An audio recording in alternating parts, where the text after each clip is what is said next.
Thank you for the recording. It reminds me that, we have over 350 people registered for the seminar today. And we know that by tomorrow, all registered participants get a link of the recording. And we know from looking at the analytics that a lot of you or a lot of the participants look at the recording and download it the day later. For those, so welcome to everyone, for those in the room and for those who are looking at it tomorrow. Welcome to the VCs, DVCs, academics, lecturers, student affairs colleagues, friends from all parts of higher education and across the higher education sector here, up continent and across the world. Special warm welcome to Professor Saleem Badat, who are great and who I will introduce in a minute. Again, as before, this online engagement creates huge access for many of us. Never before were we able to reach so many and such far places. And it's lovely that we're able to do this in this online space. So today we hear from Professor Saleem Badat about the unequal social and academic relations between Global South and Global North knowledge praxis and theory, and how these powerfully condition who produces knowledge, who and what knowledges are valued, privileged and subordinated, in what languages knowledge is principally produced, who has a voice, who does not have a voice, who publishes, and what indeed is published. We're all aware that Africa's share of knowledge generation, especially in the world of science, is steadily increasing. And I don't want to imply here that Africa is the center of Global South, but let's just go with it for now. Just in terms of research and public growth, over the last 20 years, we've had a 7.6% growth annually. We know it's mainly Egypt and South Africa, but there are many other countries across Africa producing very well. So South Africa ranks 35th position and Egypt 39th position in the global publication landscape in the period of the last 20 years, grown a lot. You can expect that will be the action that the city department will take. Some of the other challenges are around funding, and Professor Badat will reflect much more on this point. But typically, collaborative North-South partnerships, the funds are sourced from the Global North. We've got examples like the Gates Foundation, the Wellcome Fund, MasterCard, and so forth. Some of what we do need to think about is the South-South relations. And here is a great area for exploration and growth. We've also seen strides made in the effort to decenter Euro-American epistemological hegemony over African knowledge reproduction. So one such effort is the Public Knowledge Project, the PKP, and AGEL, which both have changed the global knowledge reproduction landscape. So the PKP enhances migration of established local African journals to e-publishing, thus promoting knowledge sharing across the globe. Of course, such efforts are thwarted when the publishing landscape is largely dominated by 5 large publishing houses: Elsevier, Springer, Wiley, Black & Wiley, Taylor and Francis, Sage, control more than 50% of the publication market. So these figures are just as background to our conversation today.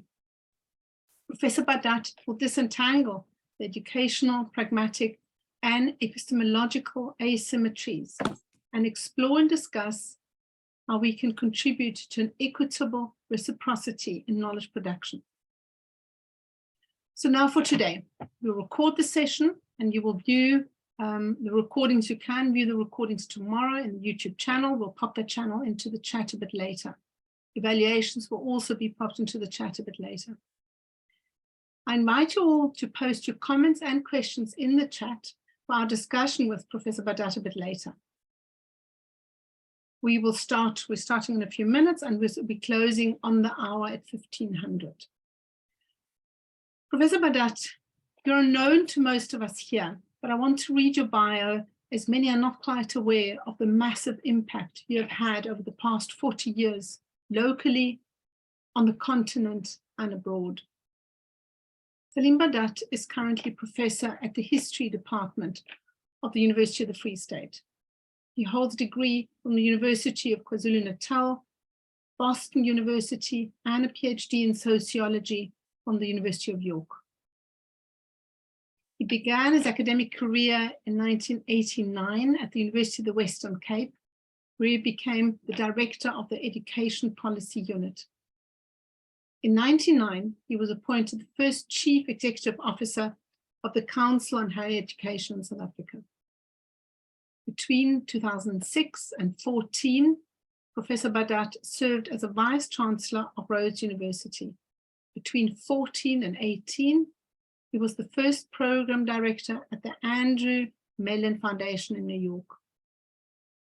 His numerous awards include numerous scholarships and fellowships at many universities, an honorary doctorate in 2004 from the University of the Free State, honorary doctorates from the University of York, 2008, and Rhodes in 2015. In 2008, he received the Inyatelo Exceptional Philanthropy Award for Excellence in Leadership in Personal South African Philanthropy. Saleem's numerous books, book chapters, journal articles, policy reports, newspaper opinion pieces, and keynote addresses and presentations concern especially questions of equity, redress, and social justice in and through universities, and the decolonization and transformation of universities and societies that were colonized. He serves on the boards of the Center of Higher Education Trust, International Consortium of Critical Theory Programs based at UC Berkeley in the States, and the University of Michigan. He's a trustee of the Harold Walpe Memorial Trust and a former chairperson of University South Africa, which was then HISA, is now USAF, and of the Association of African Universities Scientific Committee on Higher Education. Professor Badat, we're very, very happy to have you here. And I'm going to ask our team to spotlight you. So we go over to you. Thank you, Saleem. Thank you very much, Birgit. And I speak to you from northern Kenya, in an area that is renowned for producing long-distance marathon runners. And so part of my heart as a runner is to be with them in the mountains and to run with them. But I will satisfy myself to be with you this afternoon and to engage with you on the topic that Birgit has outlined. So my question is, how do we contest Northern hegemony in knowledge creation, overcome Africa's subordinate position in global scholarship, and advance knowledge that serves African needs? And I engage this question by focusing on the issues of research on, for, with, in, and of Africa, in the arts, humanities, and social sciences. Unequal social relations shape who produces knowledge, whose and what knowledges are valued,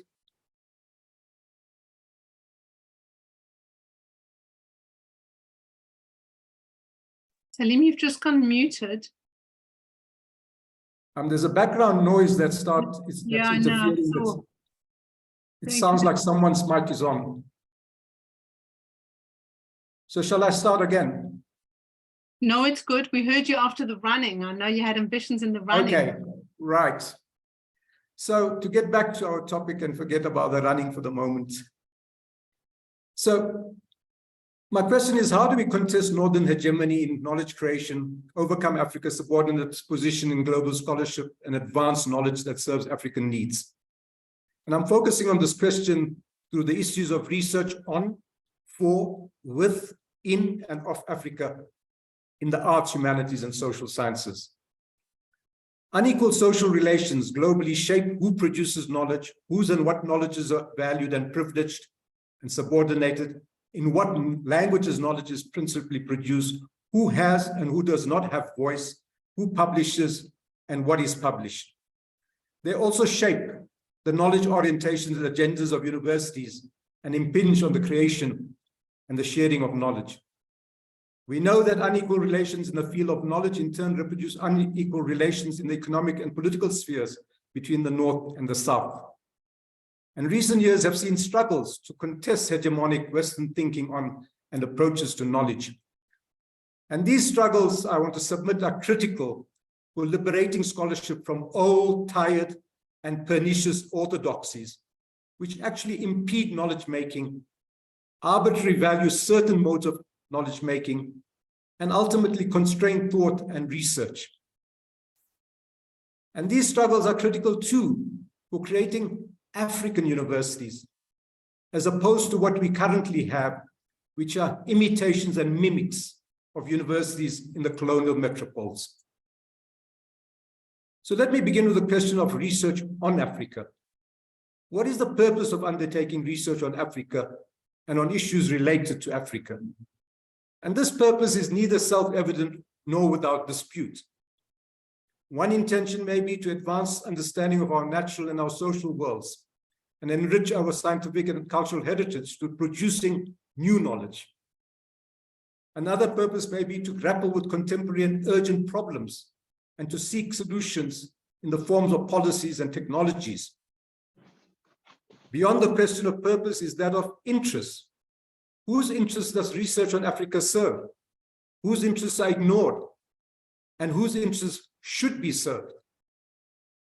Given the entanglement of knowledge and power, how is the public common good to be safeguarded in the face of the often narrow private interests of dominant elites?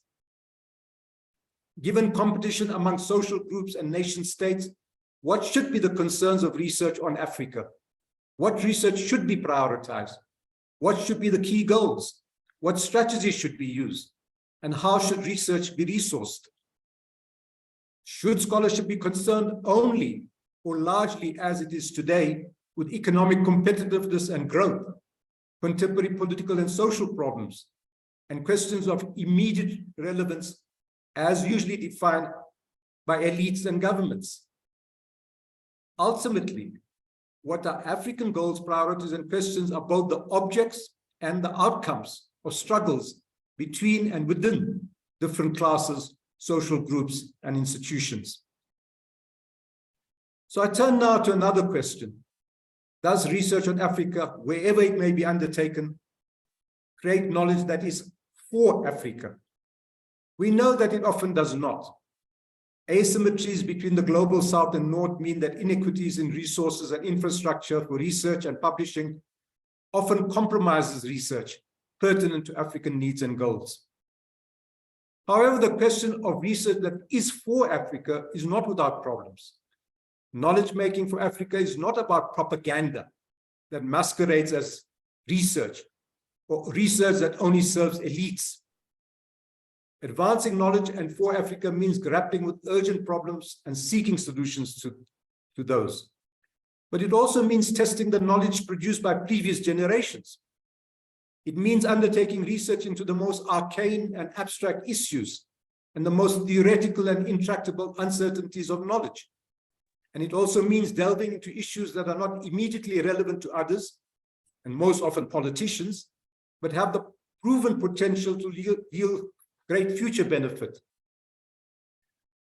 Ultimately, it means colleges and universities fairly asking questions and in the spirit of truth, pursuing them wherever they may lead.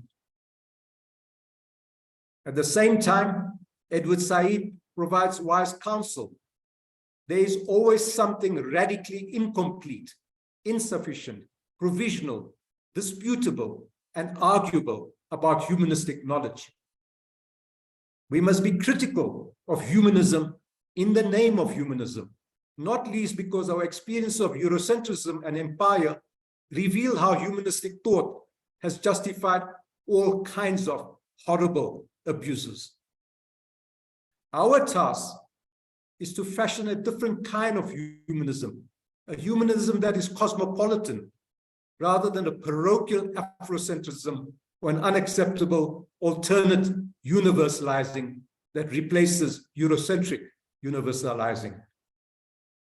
We must approach our task as an unsettling adventure in difference, in alternative traditions, in texts that need a new deciphering within a much wider context than has been given to them by Europeans.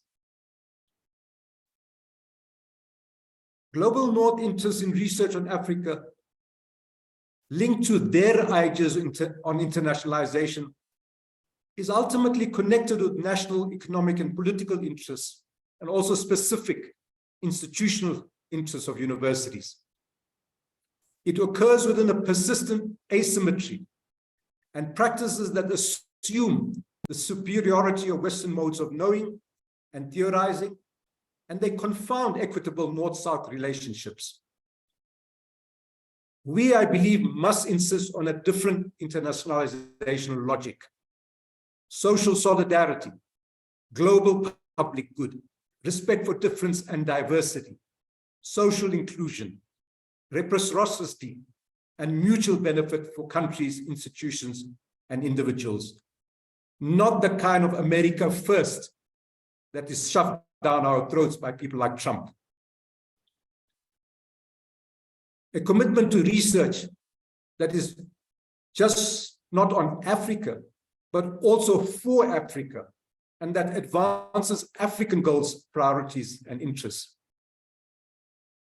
Knowledge for Africa means forging strong networks amongst Africans instead of relying only on partnerships with the global North, which are often driven by funding areas of research that are more important to them than to us. It also means being involved in international research networks and giving a voice to priorities for research in African countries. I'm afraid it serves very little purpose just to be part of all these networks globally, which are encouraged, and keeping quiet and actually becoming complicit with those northern agendas. Research for Africa need not be conducted in Africa or by Africans alone. Commitment to African sovereignty and development is far more important for me than location, birth, or origins. And research that is for Africa also cannot have Africa as its only object. We must stop being parochial. Our research must theorize and analyze the foreign policy and so-called aid regimes of the United States, of Europe, of Russia and China, the workings of the United Nations, the Bretton Woods institutions, and other global bodies and the like. Too many North-South relationships, many of us have seen these, evince the dominance of Northern institutions and dominant perspectives and beliefs and practice that relegate Southern universities to the status of junior partners, the receivers of knowledge mainly, and the providers of talent or data. If we want genuine partnerships, it means universities and institutions and scholars from different countries working together equitably, reciprocally, and respectfully, appreciating that common effort can yield far greater benefits than working separately. It means jointly identifying questions and opportunities, and sensitively and diligently cultivating and sustaining collaborations, using our respective insights, locations, and resources to exchange ideas authentically to achieve common goals. Power relations, asymmetries, unfortunate assumptions, and ingrained historical practices often make North-South partnerships difficult, demanding, and elusive. A global economy of knowledge centers on the elite institutions of the metropolitan North is a massive fact.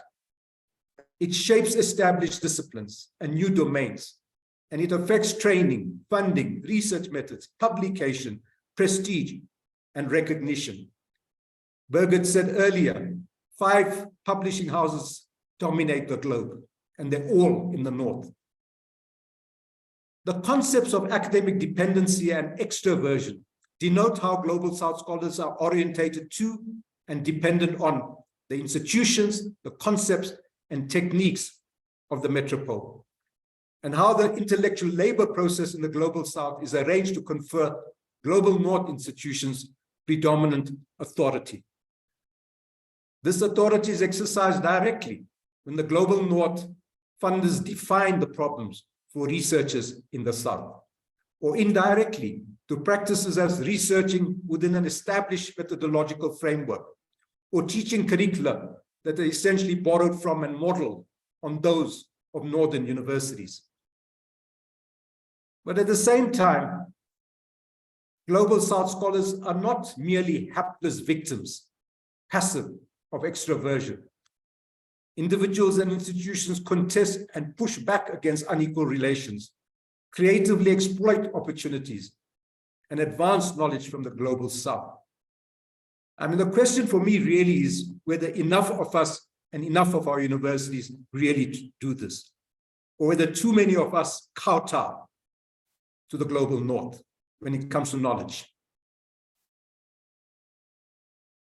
Jess Albach notes that the contemporary research practices were integral to the process of European domination of global knowledge systems, and that the well-being of the majority of the planet is compromised by the dominance of one culture of knowledge and knowing. And I think she advances very thoughtful ideas for more equitable knowledge practices around the globe. These include, in her terms, and I agree with them, first and foremost, a decolonization of the mind. Historical awareness of both dominant and contesting histories of place, space, and relationship.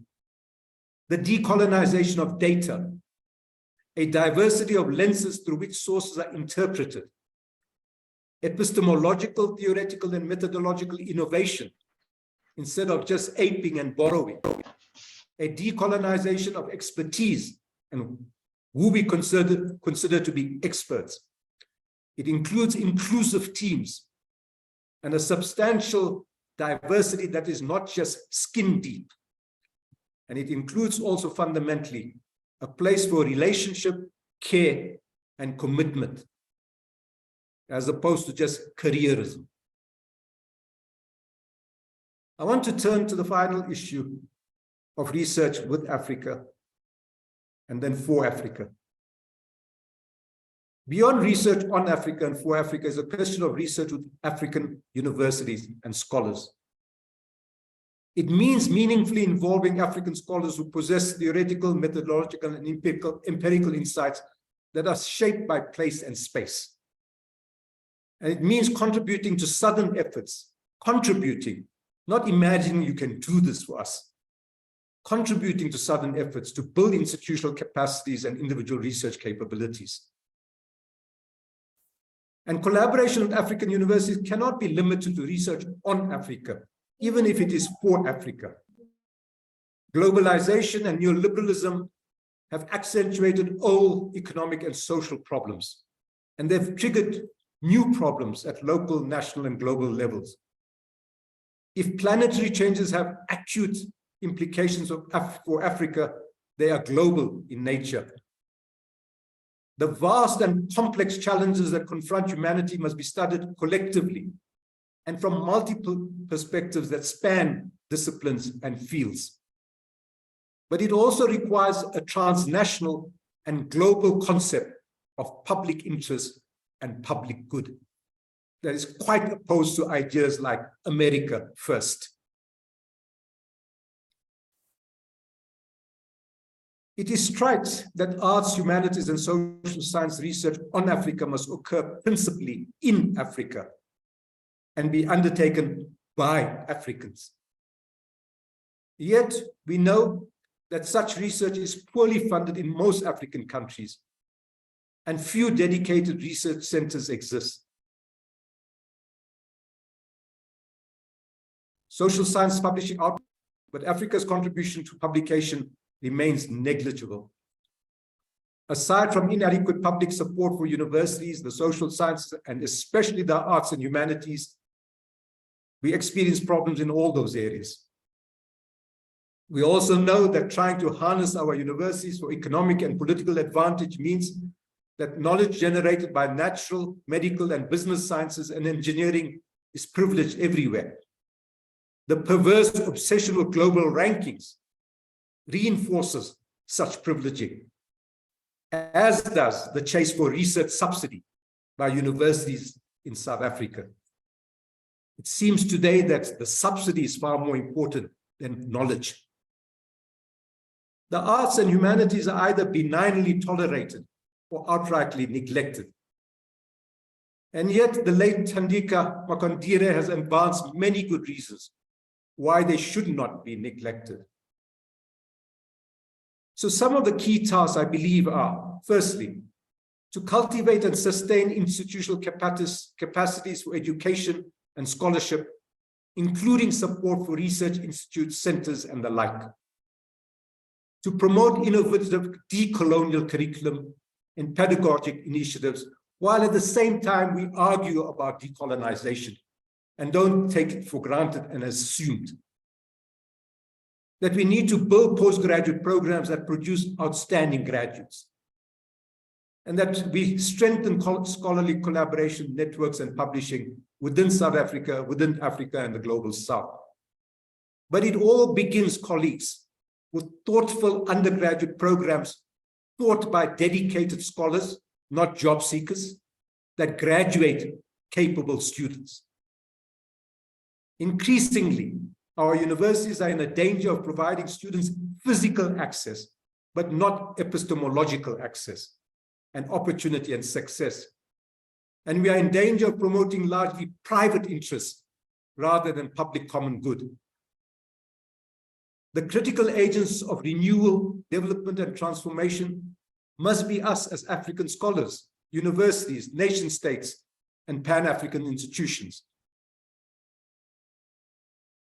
I want to conclude finally with the question of research that is not only on or for Africa, conducted by and with African scholars and institutions, and undertaken principally in Africa, but that is also of Africa.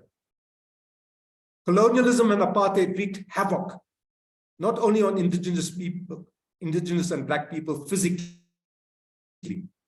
Apartheid and colonialism also impacted thinking and thought, particularly how the dominated came to acquire knowledge, understand their history, comprehend their world, and define themselves. The concept of coloniality encapsulates nicely the European epistemology, ontology, and ideology that underpinned and legitimized European domination and knowledge. The emergence of a colonial epistic monoculture, and the decimation and marginalization of the knowledges, cultures, language, and experiences of colonized people. Imbued with an imperialist and racist outlook, European epistemology unilaterally assumed the right to stipulate what knowledge was and how it was produced, proclaiming its scientific truths universal and valid across all of time and space. Eurocentrism constituted the geoculture of the modern world and powerfully shaped science and knowledge in universities everywhere, including the contemporary South African University in South Africa. And yet, the European claim of the universality of its ideas so conveniently erases its own particularity. It obscures how this claim is sustained through the exercise of material power in the world, and the ways in which relations of power both underpin knowledge and the possibilities of its production. All that is elided. And so Eurocentrism also impedes human understanding. In Edward Said's words, its misleadingly skewed historiography, the parochiality of its universalism, its unexamined assumptions about Western civilization, and its attempts to impose a uniformly directed theory of progress all end up reducing, curtailing, rather than expanding the possibility of Catholic inclusiveness, of genuine cosmopolitan or internationalist perspective, of intellectual curiosity, ultimately. Education based on the Western canonical thought erases entirely the traditions of others. It must therefore be submitted to radical humanistic critique. And Said noted also that academic disciplines, fields, and curricula were and are shaped by social struggles. The historical exclusion of fields like African, gender, critical race, and post-colonial studies in universities demonstrates the parochialism of classical European humanistic thought. And it also demonstrates its complete disregard for the historical experiences of women and disadvantaged and marginalized groups.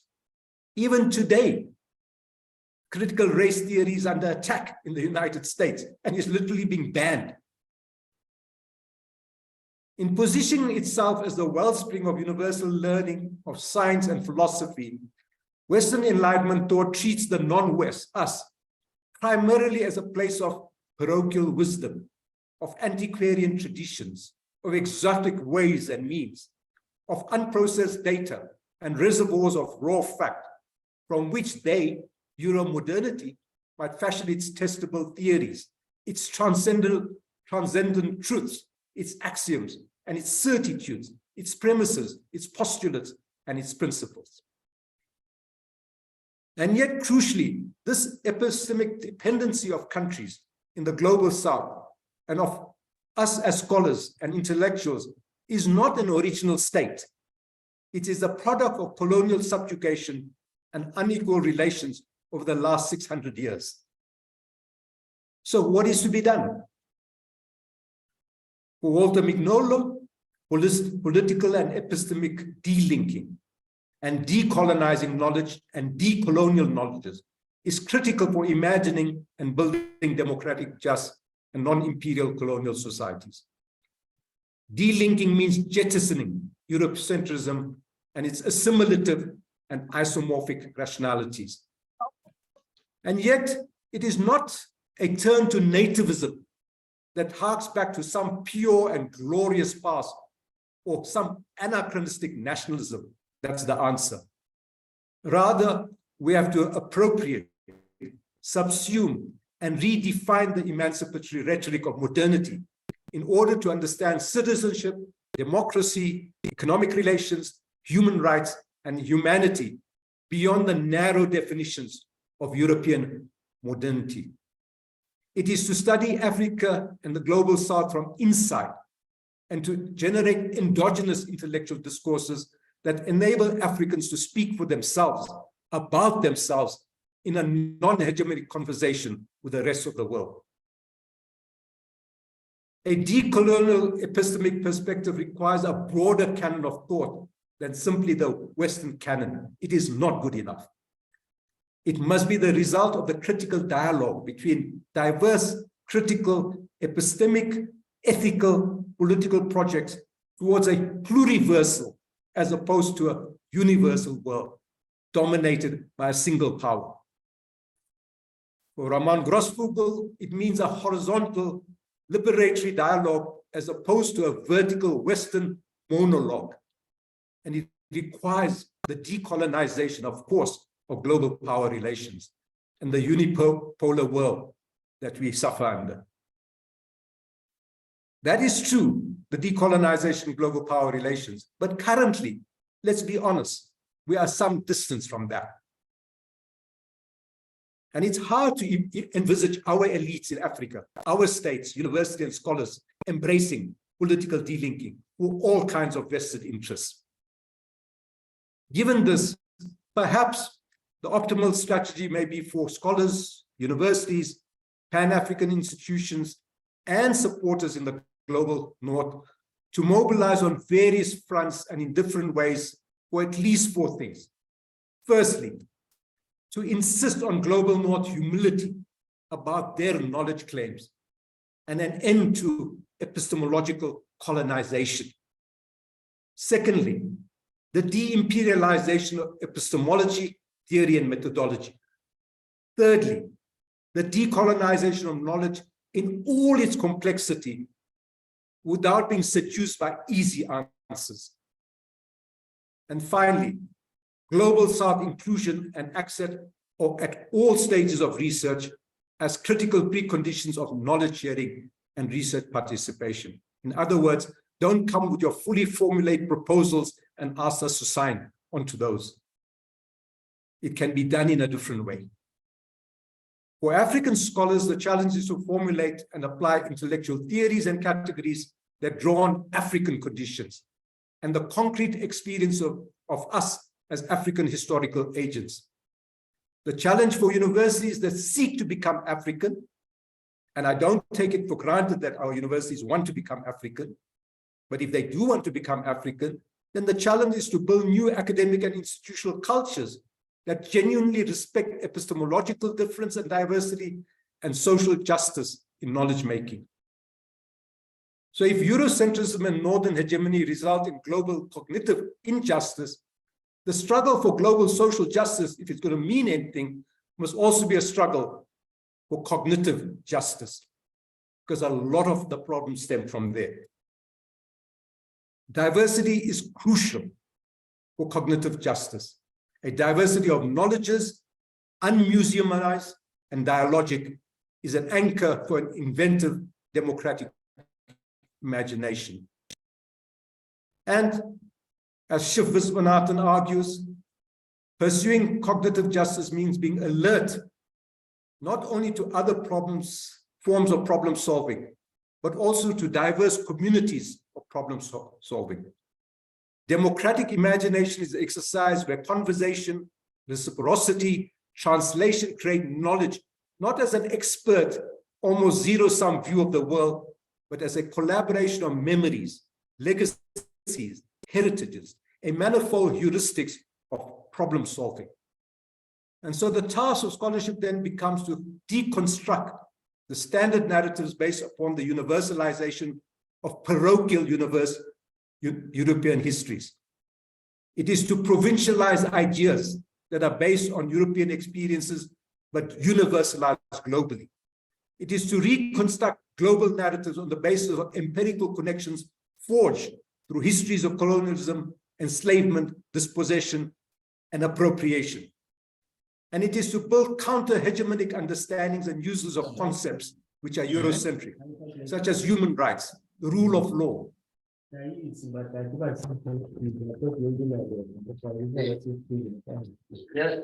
sir. Yeah, I didn't use your part.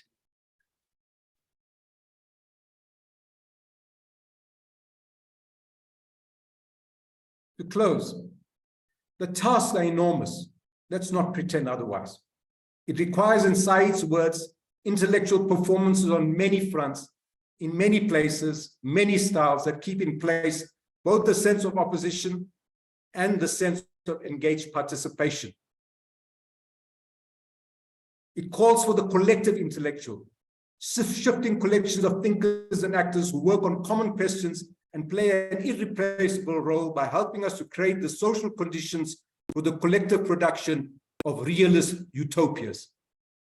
But alongside these coordinated efforts, I want to submit there's always scope for everyday acts of resurgence by scholars, universities, and other actors who are committed to an equitable new global knowledge order and ultimately to a new social order.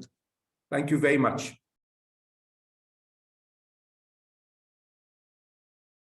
Thank you very much, Professor Badat. If only we were in a room, we'd all be applauding now, so it's always hard online, isn't it? Thank you very, very much. We've got some questions online. Saleem, the first question is about that we know many world-class academics in Africa, but they don't lead many large research grants due to the barriers that are within Africa, that are within ourselves, within our perhaps control. These issues mean that applying for international research funds, which are often in, of course, the global north, are challenging. What is your opinion on that? Okay, so the challenges, I think, are at many levels. And first level is, I'm in northern Kenya undertaking a project for 9 university consortium where they want to critically evaluate the work they bring on postgraduate development and research. Okay. So that proposal that went to the EU was shared with me. And that's your first challenge. It is 140 pages long. And I asked myself, who's going to fill in that document? You need an expert administrator of the kind they have at the Northern institution to really grapple with that kind of documentation that is required for you to be even in the game, right? So it's not about an intellectual effort and knowledge. It's also about having incredible project managers and administrators who can work with scholars to be in the game to apply for those things.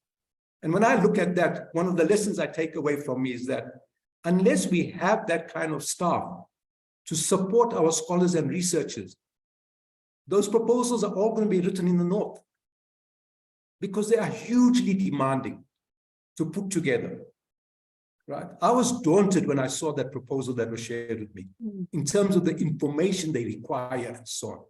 I bet you it took like 6 to 9 months to put all that together. So that's the first lesson I take away.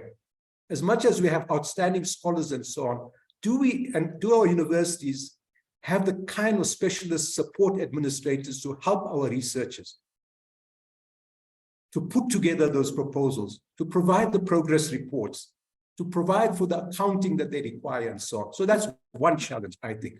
A second challenge, many of those, it seems to me, are restricted to the European institutions. Even if there is a condition that you must find partners in the global south, right? So they look for partners, the ones that are well-meaning, who are progressive, right? They do it well in terms of consultation and all that, right? But the funding is provided for the institutions in the North. The budget is controlled from there. And even though it may happen very democratically and so on, it reinforces the experience. So that ultimately it's only these Northern administrators who really obtain the expertise to get involved in this kind of things, right? So there are many, I think, challenges around this, and they're not purely intellectual or scholarly. They also relate to the research infrastructures that we have at our universities to allow us to be in the game with some of these things. I'm imagining it's a human resource issue also on our side. How do we allocate time and so forth to grant writing and grant accountability if we're willing to accept money under those conditions from the global North? Well, I think our scholars would say that they are burdened by so many administrative requirements, especially our top scholars, that they don't have time for research or let alone to apply for those kinds of things, right? Yeah. I mean, anyone knows when you're putting a big proposal together of the kind that we are putting together, myself, Sabelo Gacheni and Lovu, Paul Zeleza, Ahmad Bauer, and people from across the continent. I mean, this is going to be like a year to 18 months of work of democratically and consultatively putting this proposal together and then trying to persuade someone to give us this $1 million for this beautiful project, right? And you may still not get the money. And there goes 18 months of work. Yeah. These are not easy. And I don't think our universities are always realizing of what's really involved in terms of support for our academics. Yeah, I suppose I'm just trying to figure out what is it that we can be doing so we can, what can we do so we can be aware of that, if that is the requirement of an administrative kind of, we need administrative strength on our side in order to, if we want these grants, that we can apply for those grants. The second, yes, Birgit, but not just administrative strength. No. Sorry, I've have enough experience that a warm body that is given the title administrator doesn't help. No, you need particular kinds of people. Yeah. No, you're absolutely right. I didn't mean to minimize it to that function. The next question is on publishing and, of course, the ranking journals. So it's a question saying critical discourse on African epistemologies and research agenda that put Africa first requires collaborative mechanisms. Yeah, that question, let me just quickly see. Oh, that question was here about how do we recognize scholarly work that was produced in Africa by Africans with African references, with African literature reviews, and yet our own research support often goes to how many internationally ranked journals have you published in? Exactly. So what exactly. do we? Yeah. So what's our role here? What's our responsibility in recognizing our?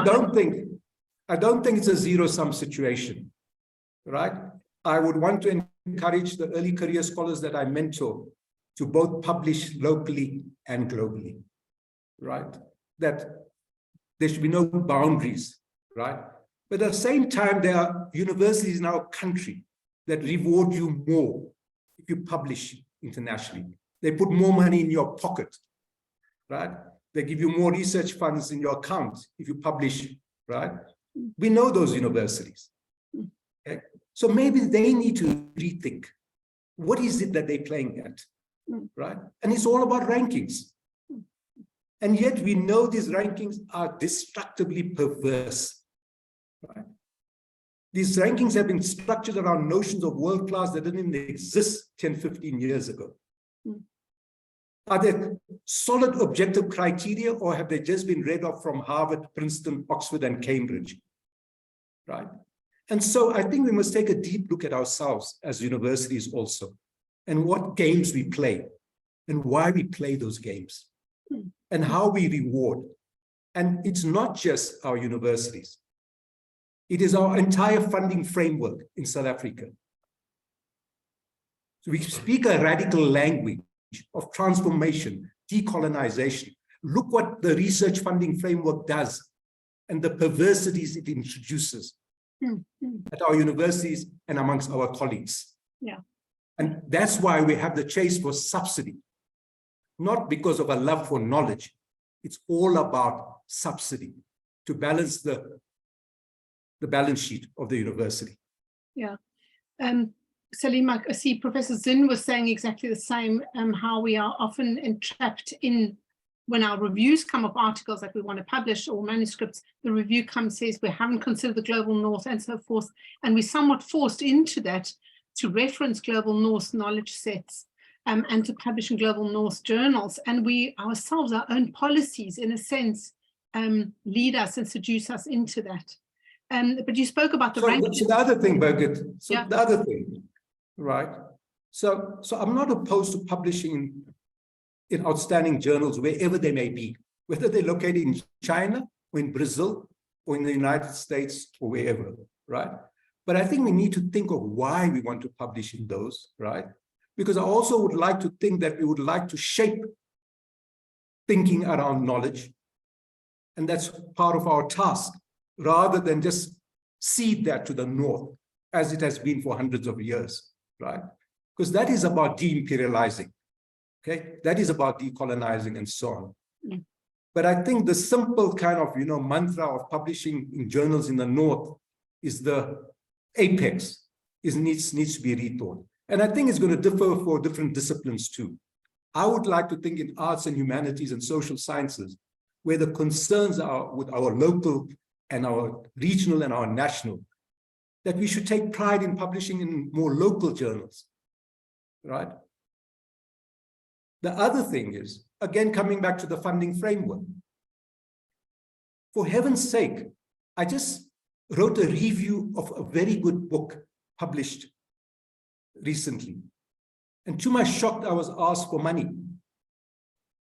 I was told, where's the money for your review? I've spent like 2 weeks reviewing this book, and now I must pay for that review.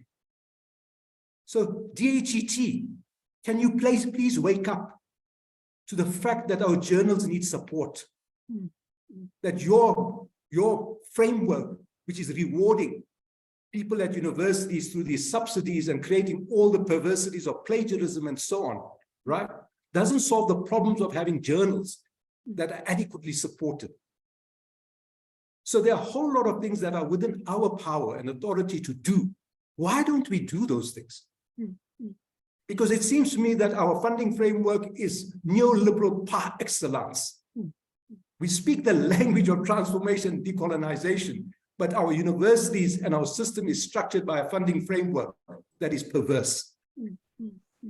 And yet the danger is, how many academics are going to defend that funding framework? Because they have bought into some of that. They like the funds that are coming into their pockets. So this is a bigger task, and we must ask questions about academics too at our universities. And what are their priorities? Yeah, so exactly. So I think to some extent the problem does lie with us. We have agency and we can change things within our institutions, within our regions, with the DHET and with the NRF and so forth, wherever the funding subsidy is coming from. So we have agency with that. Your mention of the NRF, your mention of, so you know what happens is when you prepare a paper like this and you're preparing for it, but you don't stop reading, right? You download and you look at this and that as part of additional information which you hope you had before you wrote the chapter, right? So let me say, I came across an NRF call recently. I just looked at it because I'm always looking at things for early career scholars and people that I mentor. I was embarrassed by that. I was really embarrassed at the complicity in the call, which is encouraging our scholars to apply for things. But it's like shocking what's expected. It's like we are, as Jonathan Johnson said recently, we are perpetually to be developed. We are perpetually to be capacitated. And yet the NRF falls into the same trap. There's no political thinking there about what are we saying to people. It's all administrative thinking. Any offers that come from the North must be good because it's helping to build our capacities. I was embarrassed by that call. Yeah. So parts of, earlier on we mentioned parts of the ranking system, and I know Rhodes has just rejected that. Do you want to speak a little bit about that? Well, I'm very pleased by that, because when rankings became a big thing, I was Vice-Chancellor. And I didn't take that decision on my own. I went to the Senate and I went to the deans and I said, on the basis of research I had done and I've written, a paper I had presented at the World Social Science Forum in Bergen in Norway, which subsequently became part of a book, right? So it's based on research, it's not just what Saleem wants ideologically. And Rhodes University agreed. We would not be part of rankings. I went to every alumni reunion in London, in Canada, and elsewhere. And when I was asked the question about why are we not appearing in the rankings, I explained why we are not appearing, because we refuse to be part of it. And when you explain it to your alumni, they then understand what it is that you are valuing and what you are protecting here. So why do we collude with these rankings when we know it is the most perverse social science that leads to them? Yeah. These are things within, as you said, within our agency. Yeah. So yeah. why are we complicit about these things? Well, yeah. Many selfish reasons, I imagine. Exactly. Yeah. Many selfish reasons. Yeah, Professor Badat, we speak about the global north, the global south, often in the language of the us versus them. And yet with time and space collapsing we're sitting now in this webinar, with time and space collapsing, often what makes an African is no longer so clear. It's no longer a geographical issue. It's no longer a race issue, an identity issue. So what makes African research for Africans by African? What makes Africa? That's the point I made. It's not about being in Africa. It's not about geographical location. It's not about skin color. It's about this. What's in your head? You can't assume that because you look in a certain way, you're going to be decolonial. Right? Yeah. Complicity is not about that. Complicity is about interest and not affecting your vested interest, which may not be in the interest of your society. It may not be in the interest of the majority of the population. That's why we have political elites who don't care a damn about the rest of the population, as long as they are taken care of, right? So I think we must speak about these things openly about our universities, about our institutions that regulate universities in South Africa, because it is within their authority and power to change things. And if they don't change things, then we must also ask about interests of why they are not changing things. Maybe they're just lazy. Maybe they're not reading anymore. Maybe they're tired and should make way for other people. Or maybe it's about interest. No, you're calling on our personal agency here, and you're asking each one of us to be responsible next time we go to Senate, next time we sit in research meetings, next time we sit in these, when we promote certain people because they've got international publications, as opposed to others who've got local publications. So you're asking us to each one of us to have agency here. If we were, well, I heard today, Birgit, I heard a heartfelt plea today from someone who has realized now, and I have great respect for the scholar, but she has now realized that because of the principal position she took of not co-publishing with her PhD students, that publishing was in the name of her PhD students alone. She never put her name, even though she had worked extensively sometimes with their work in order to get it published. She is now jeopardized. She is punished for this because many others are co-publishing with their students. And I think that's right if you have contributed substantially, but not as first author unless you have completely reworked the work. Because not to put your name then is patronizing, and it gives a misleading impression to institutions about whose work this is, right? But here you go again. By and large, people in the humanities don't publish with their students like the sciences do, right? And now you're getting punished for it in terms of promotion and so on. But she was doing this on a principle basis, and I admire her, and I hope she carries on doing that. But look where the logic of the promotion system drives you. Exactly. Co-publish. And you know the perversities that are happening at our universities right now with early career scholars and senior scholars. And the names that are appearing on these publications that should never appear. Why? Because of the funding framework. Yeah, that's It right. is driving behavior in a certain way that is not virtuous at all. I am ashamed when I hear about these things. So those are the areas that we can have agency with. Saleem, if we were to now say that being African and of African research for African research is a much kind of broader debate, when would you recognize, or what are the criteria for having symmetrical research partnership? So we speak about the power asymmetry, but when would you look at something and you say, I can see this is a good relationship, a symmetrical relationship. This is a relationship between global North, global South.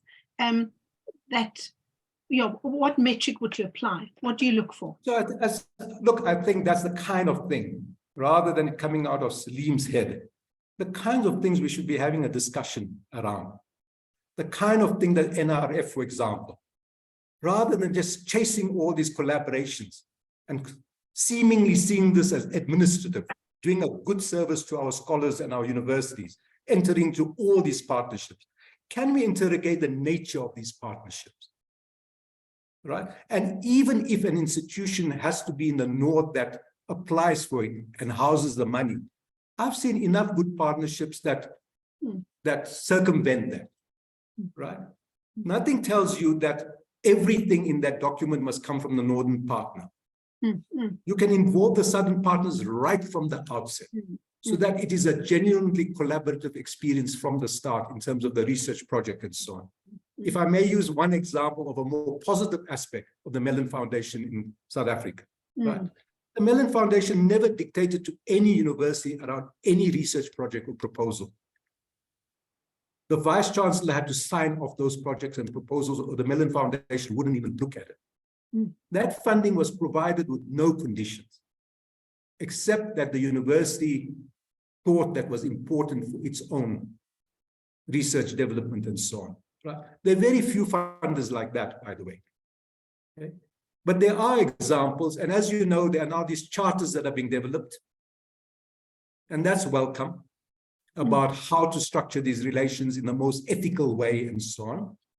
But let me also add, having observed this for many years, the extent to which our own academics in Africa sometimes completely bend over and become complicit and collude in these bad practices because they are so desperate for funding. They keep quiet. It's shocking. They don't contest. They don't say a word. They're too scared to offend the master. And so on. And many of our states are like that too.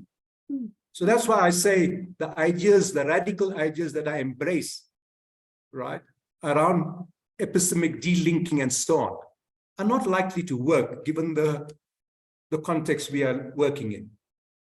And it's not just states, it's universities too. Universities tend to be so desperate for resources and for partnerships. They go along sometimes with whatever they want to go along with. Yeah. Saleem, I've got another comment from Denise, and she's asking, and first she's reminding us all that there's many universities that are rejecting the ranking system. And if we want to all take encouragement from that, it's not just one university, there are really many of them leading the way. NMMU is one of them. There's quite a few. So if you want to make your voice heard in Senate or wherever you are, please do that, or at least debate it. The second question, so without saying I told you so, this is music to my ears now. And Rhodes has been leading this way for the last decade of refusing to do this, right? And with a lot of criticism too, okay? But it held fast, good for Rhodes. Now other universities are coming on board, good for them. Yes, very good, yeah. So another question about the Mellon Foundation. You saw that question. the question that Mellon Foundation only funded certain universities. Yep. Was there something, is there something you can think about why certain and not others? Clear criteria, very clear criteria. And this is where you have to choose too. You can refuse certain things, right? The Mellon criteria was very clear. You had to be, and not just for South Africa, for the rest of the world. It only funded arts, humanities, and social sciences, and you had to be an outstanding research university. So those that did not get funding in South Africa did not meet those criteria, right? In the same way that another foundation would fund other universities where the criterion was not that you had to be an outstanding research university. And with the respect, we have a differentiated system that I am supportive of in South Africa. Everyone should be funded adequately in relation to their missions and their goals. But not every university should be aspiring to be a research university. Yeah. I favor research universities, teaching universities, universities of technology, and so on and so on. For heaven's sake, we don't need 26 roads in South Africa. No. It would be a disaster. Yeah.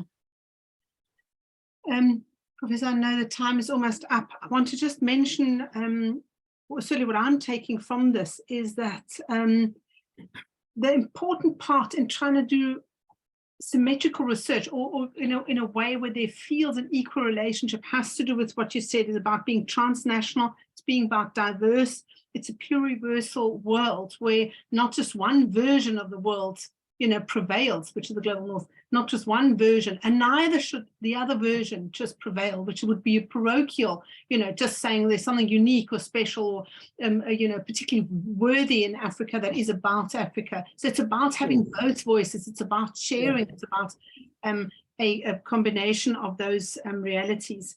And I also love to answer that part, amplify it. I had a vision at the Mellon Foundation, which was supported, right? And hopefully it would have materialized if things had gone in a different direction within the foundation, right? But it was the idea of saying, how do we tackle the wicked problems of our age? How do we create, for example, how do we create diverse, inclusive cities that are safe and secure for women, right? But much more than that, right? Not just safe for women, all kinds of other things, right?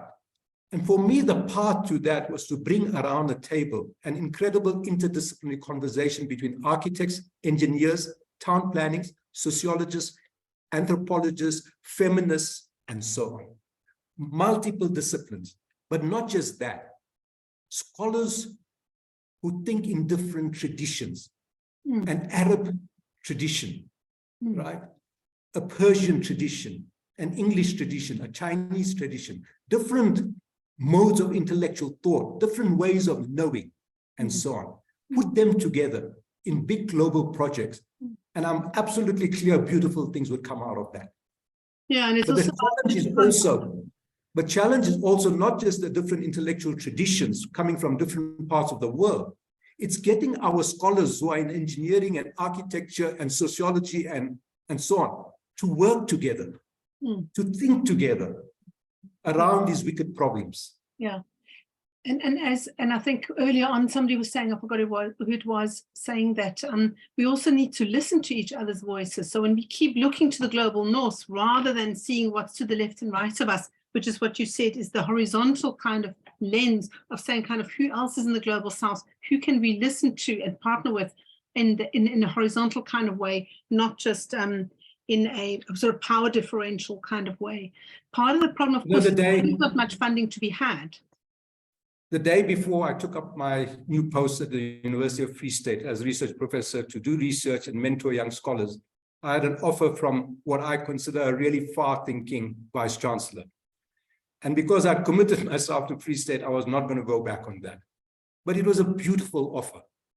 It said, come and work with us for the next 5 years, where we put into operation your idea of bringing together the different disciplines, the natural sciences, the engineering, the arts, the humanities, around the big problems that we experience, that we put seed funding behind that and bring people from fine arts together with engineers and others and say, work together.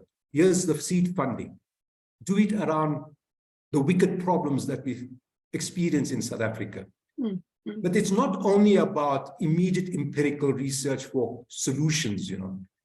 That itself may raise other more theoretical questions and things like that. So it was really a wonderful offer, which I would have loved to taken if I hadn't agreed and committed myself to Free State. But I think this is a far-sighted Vice-Chancellor, and I applaud him for that. And I wish him well in terms of putting that together, because I think it would be really important. And you're not telling us who it was, I take it. No, I'm not. No, that's I fine. hope he finds someone else, because I'm quite happy to help them. But I think it's a very exciting project.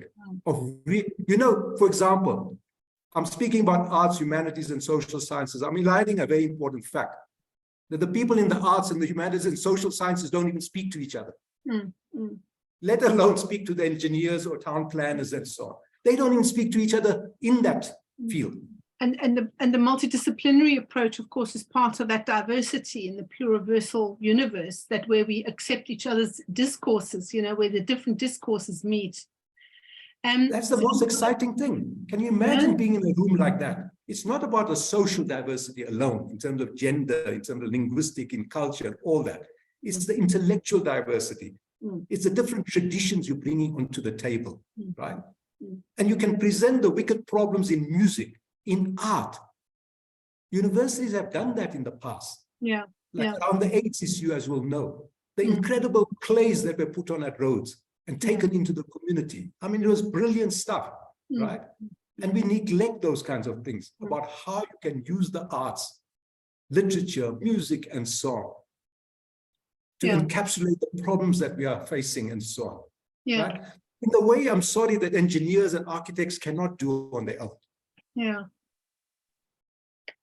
Lima, I want to just quickly recognize Ayanda's last point. It was a bit of a reparative point. She's making a consolidatory one where she says, well, we're all somewhat tempted to engage in these relationships because they do generate funding as the way it is at the moment, and perhaps our position of using the funds for better purposes is one thing that is redeeming. And I think, Ayanda, thanks very much for that point. I'm aware of time. I agree. No, Birgit, I think that's an important point. So don't hear me as saying, I'm not simply saying reject all that, because you'll be waiting for a long time for our elites to provide funds for us, right? I'm being pragmatic. That's why I'm saying quite honestly, I think the ideas of delinking I like. I don't think they give us a practical politics. So yes, I think Ayanda is right. I think go into these with your eyes wide open and don't become complicit because you have agency. Don't demean yourself. Don't subject yourself to indignities. Because your dignities should be more important than just getting funds. I mean, how do you live with yourself if you have to be subject to indignities? And these indignities don't come out, they come out in various kinds of ways. They happen in the pub, right? They happen in a conversation around this or that. And then you wonder who you're working with here, you know? And are you so desperate that you want to continue working with people who are positively not all that nice? Because their thinking is all skewed up, right?